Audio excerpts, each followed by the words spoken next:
Well, as the president has said, he really wants to persuade NATO members to step up and fully meet their obligations under burden sharing. The 2% of GDP was a target they all agreed to.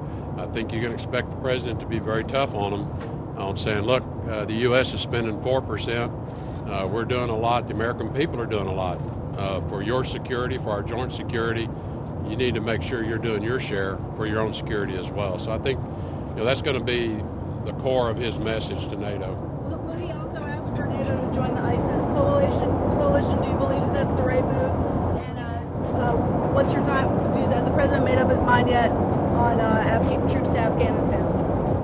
Yeah, NATO joining the de-ISIS coalition, we do think that would be a really important step for them to take. They've been an observer, but they've become more and more engaged, in the actual fight to defeat ISIS. I think the Secretary General Stoltenberg feels that would be an important step for them to take.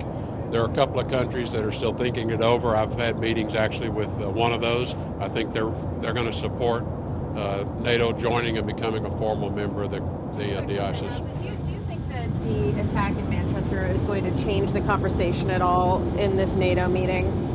I think it's going to strengthen the resolve in this fight against terrorism. I think, the president's speech again back in Riyadh and the discussions we had in Israel and the discussions we had today around this threat and the role that the leaders of these three great faiths can play. I think the horrible attack in Manchester just reminded all of us why we have to do this. And the president said that in remarks to embassy staff today. He said, it just reminds us why we have to win this fight, and we have to do it. We can't leave it for someone else to do.